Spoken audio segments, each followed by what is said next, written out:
Assalamualaikum warahmatullahi wabarakatuh. Alhamdulillah pada kesempatan hari ini kita akan belajar terkait dengan analisis leverage.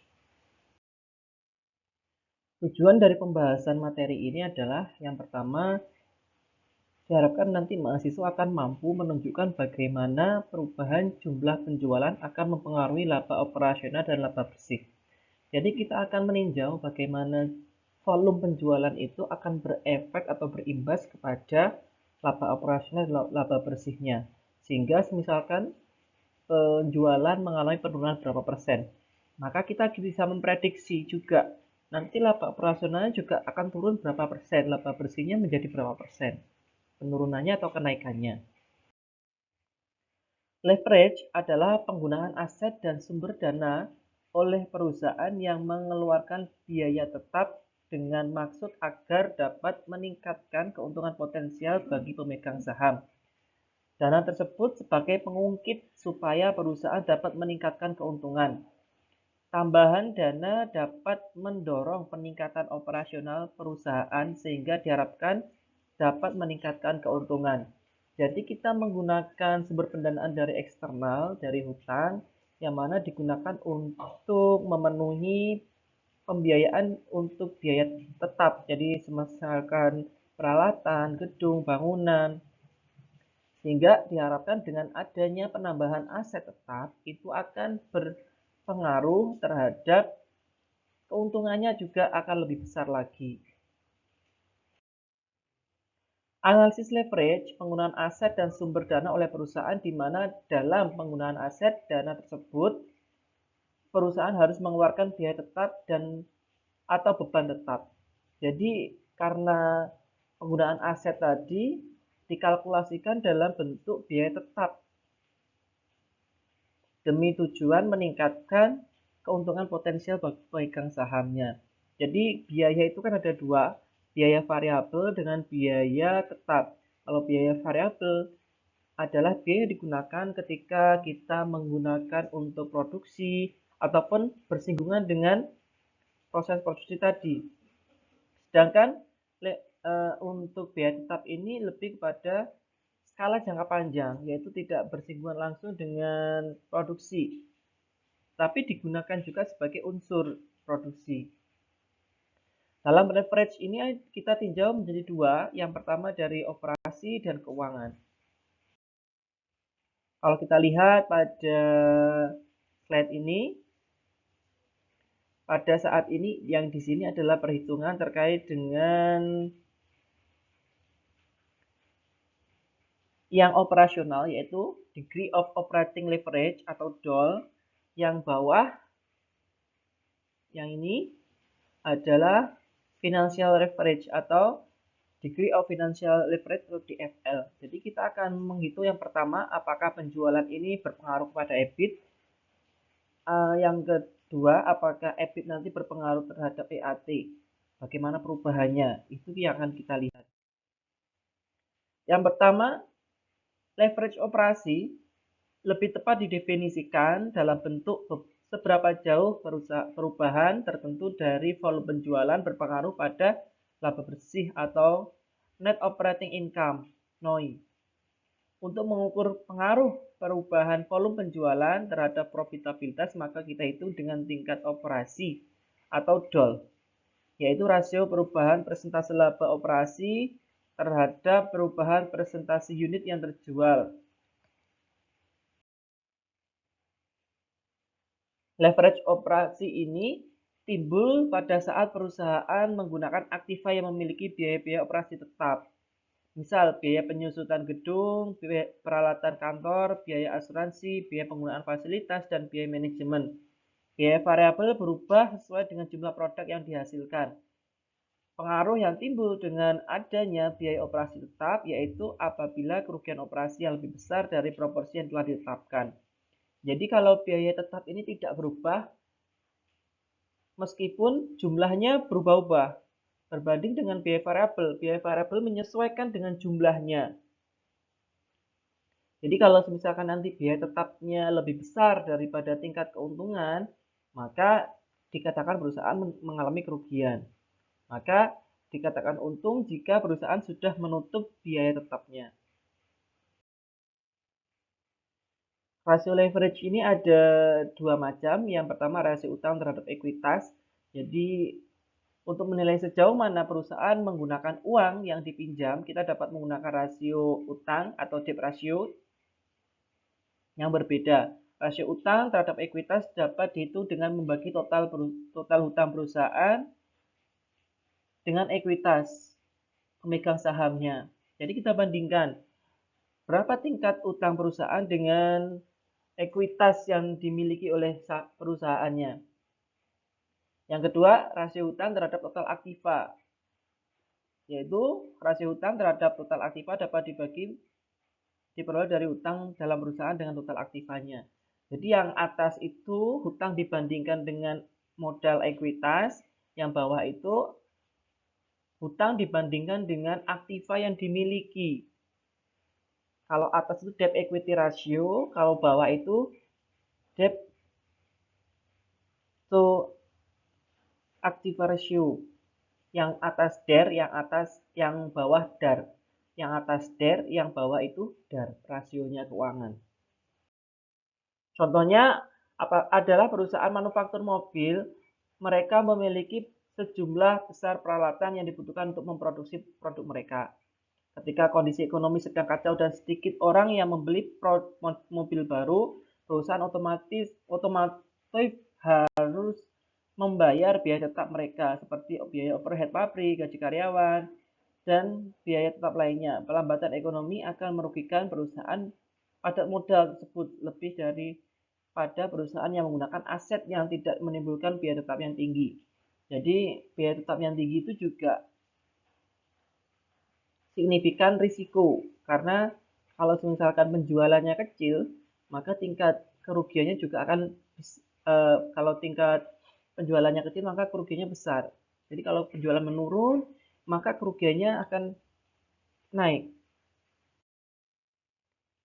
Apa implikasinya? Itu berarti jika perusahaan memiliki operating leverage yang tinggi, perubahan kecil dari volume penjualan menghasilkan perubahan besar di pos EBIT.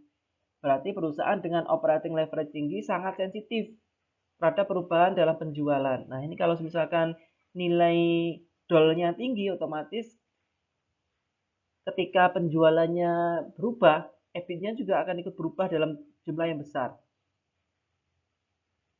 Jika perusahaan mempunyai dol yang tinggi, tingkat penjualan yang tinggi akan menghasilkan pendapatan yang tinggi. Tapi sebaliknya, jika tingkat penjualan turun signifikan, maka perusahaan akan mengalami kerugian juga. Jadi, sebanding. Ketika penjualannya tinggi, pendapatan juga akan tinggi. Sedangkan ketika penjualannya rendah, kerugiannya juga akan lebih besar. Kalau kita menghitung dol, rumusnya dapat kita peroleh. Jadi, Q, quantity, P, price, dikurangi F itu variabel, dibagi Q, price, Q adalah jumlah, dikali P adalah price, dikurangi V, variabel, dikurangi F atau fixed cost, biaya tetap. Atau kita bisa menggunakan rumus yang ketika yang tengah ini, saving, kalau yang paling ini, yang ini, kontribusi margin dibagi EBIT juga bisa. Jadi dari salah satu ini bisa dipakai. Tidak harus satu saja. Jadi tergantung dari informasi yang ada. DOL adalah ukuran kuantitatif dari sensitivitas laba operasi perusahaan terhadap perubahan penjualan perusahaan. Semakin dekat satu perusahaan beroperasi pada titik impasnya, semakin tinggi nilai absolut DOL-nya. Jadi kemarin kalau kita mencari BEP dengan tingkat safety, tingkat keamanannya, otomatis kalau tidak ada tingkat keamanan langsung ke BEP-nya, ya otomatis DOL-nya akan semakin tinggi. Jadi lebih amannya memang kita menggunakan safety margin keamanan. Ketika membandingkan perusahaan dengan DOL tertinggi adalah perusahaan yang akan paling sensitif terhadap perubahan. Berarti kalau misalkan nilai DOL-nya tinggi, risikonya juga tinggi juga. Ini ilustrasinya. ada 3 perusahaan dengan tingkat penjualan yang berbeda, dengan tingkat biaya variabel dan biaya tetap yang berbeda juga. Maka akan ketemu biaya tetap dibagi biaya total 0,78. Semuanya juga sama. Maka misalnya perusahaan mengalami peningkatan penjualan sebesar berapa, maka tabel di atas akan berubah. Yaitu perhitungannya, jadi perubahannya EBIT min EBIT T1 dibagi EBIT T-1. Jadi EBIT sekarang dikurangi EBIT sebelumnya. Jadi perubahannya berapa? Tingkat leverage operasi persentase perubahan laba EBIT yang disebabkan perubahan 1% dalam output penjualan. Jadi ada rumusnya yang tadi juga sama, di mana dolki unit sama dengan dol dari penjualan dalam unitnya. Jadi ini yang mencari untuk dalam jumlah unitnya. Kalau dol S ini dalam bentuk rupiahnya. S sell penjualan.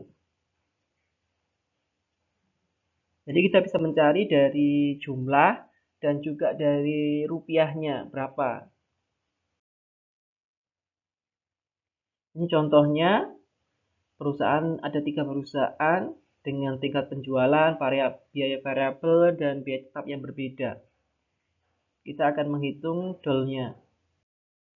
Maka masing-masing akan ketemu. Yang pertama ada 2,4, ada 2,0, ada 2,5. Nah ini masing-masing kalau misalkan ya kita gambarkan, kita asumsikan misalkan jika terjadi kenaikan 10%, maka kita kalikan 2,4. Maka EBIT mengalami penurunan 24%. Cukup tinggi. Apabila penjualan perusahaan akan naik sebesar 10%, maka laba operasi akan naik sebesar 10% juga, 24%. Jadi naiknya 10%, EBIT-nya naik 24%.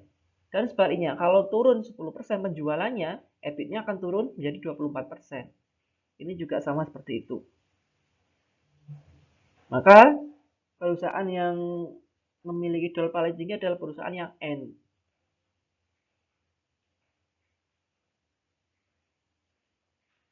Perusahaan N. Karena memiliki fixed cost yang paling tinggi. Selanjutnya tadi, jika ini kan dapat kita lihat fixed cost-nya paling tinggi adalah yang perusahaan N. Persentase perubahan laba operasi akibat adanya perubahan penjualan. Nah ini kita hitung, akan ketemu.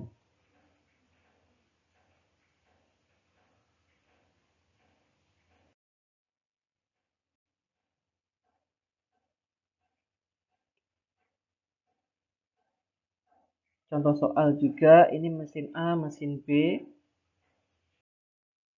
Kita akan mencari dolnya untuk mesin A. Dolnya ketemu 1,3 untuk mesin A. Sedangkan untuk mesin B ketemu 1,5. Jadi lebih kecil yang A. Atau ini kita juga masih contoh.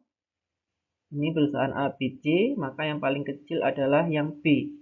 Karena yang paling besar adalah yang C, karena biaya tetapnya juga paling tinggi. Jadi semakin tinggi biaya tetapnya akan semakin riskan. Ini kita dapat interpretasikan, kita jelaskan. Ini untuk kenaikan-kenaikan tadi.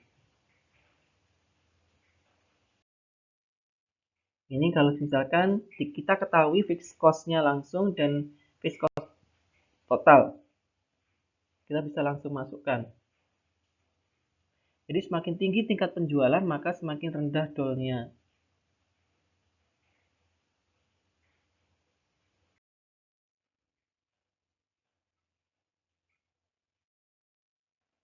Yang kedua ada leverage keuangan.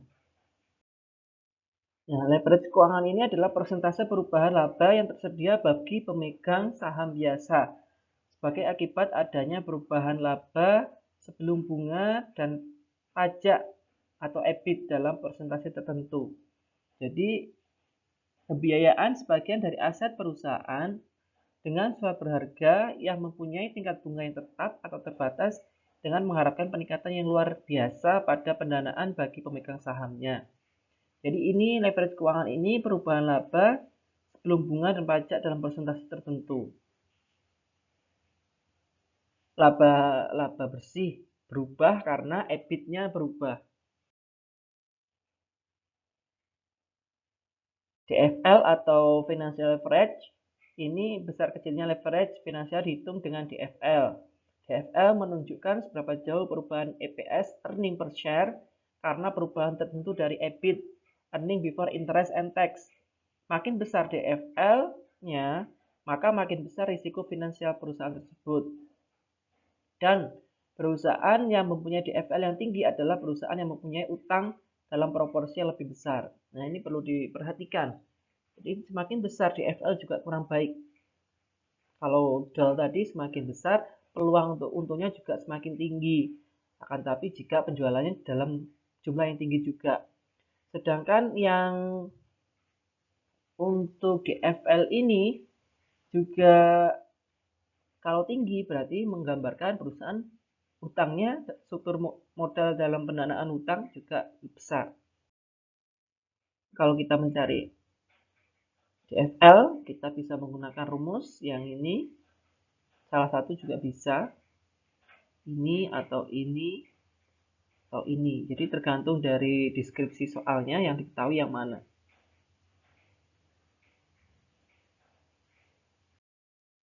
Ini contohnya perusahaan ABC, laporan keuangan tahun 2009.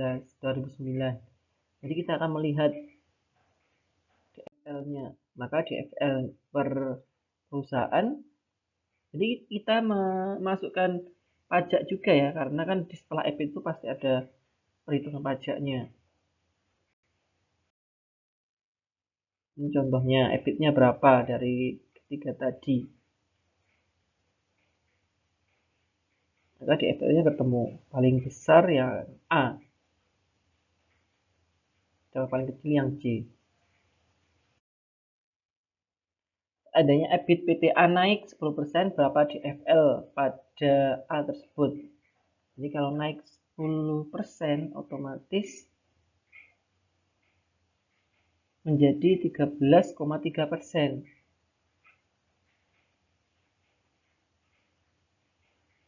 Tadi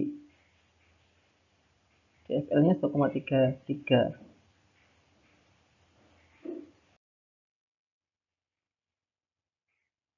Nah, ini kalau naik 10% berarti ya DFL-nya, EBIT-nya naik 10%, DFL-nya menjadi 13,3%, naik juga. Kondisi ini juga berlaku bagi perusahaan B dan C juga.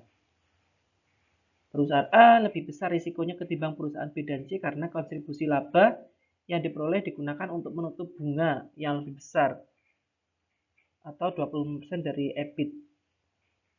Jadi ini karena tadi bahwasanya perusahaan menggunakan utang dalam jumlah yang besar, maka biaya bunganya besar. Ini contoh juga perusahaan ABC. Ini yang perusahaan C yang paling besar untuk biaya tetapnya, sedangkan EBIT-nya yang paling besar juga perusahaan C.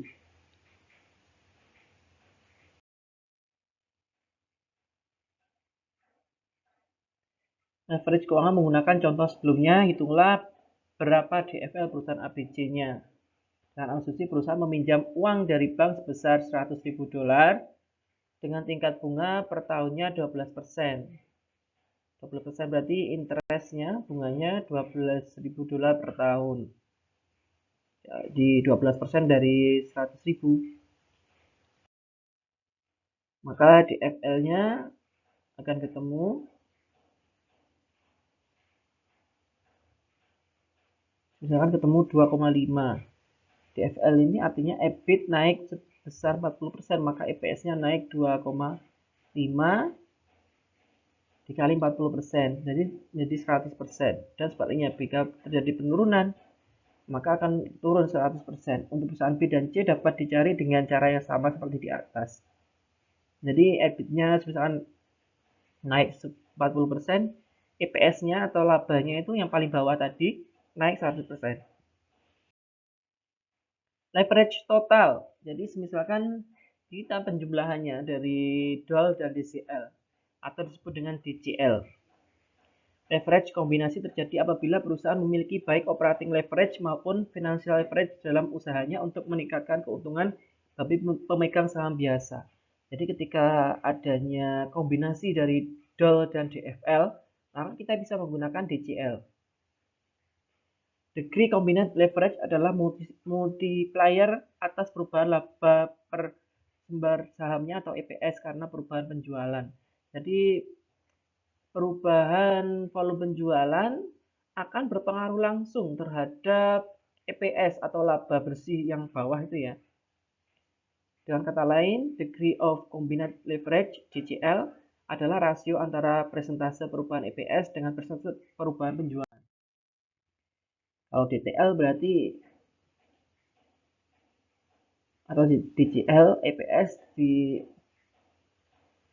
dibagi dengan SR. SR ini sales. Atau bisa langsung di DOL dikali DFL. Berarti DOL-nya tadi ketemu berapa, dikalikan nilai dengan DFL-nya berapa. Atau dihitung dengan manual juga bisa. Yang ini kalau level penjualan. Melanjutkan contoh kasus sebelumnya perusahaan ABC, maka DTL perusahaan dapat dihitung sebagai berikut. Jadi DCL itu didapatkan dari DOL kali DFL. Berarti DCL-nya berapa, DOL-nya berapa, DFL-nya berapa, maka ketemu 6.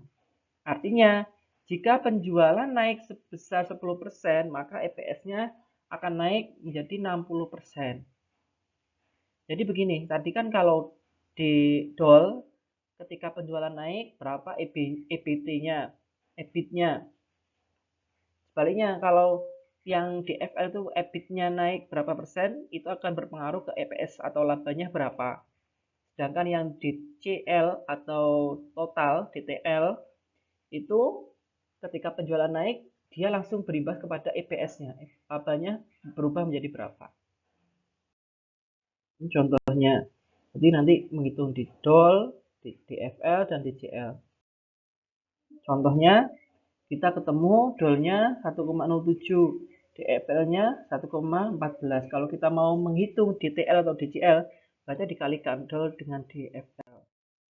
Perkalian. Jadi di sini perkalian keduanya ketemu 1,22. Artinya setiap perubahan 1% penjualan akan mempengaruhi perubahan EPS sebesar 1,22%. Jika ditargetkan naik 10% pada 1 tahun mendatang, maka diperkirakan EBIT perusahaan naik berapa, EPS-nya diperkirakan naik menjadi berapa. Nah ini selanjutnya teman-teman bisa berlatih untuk latihan soalnya.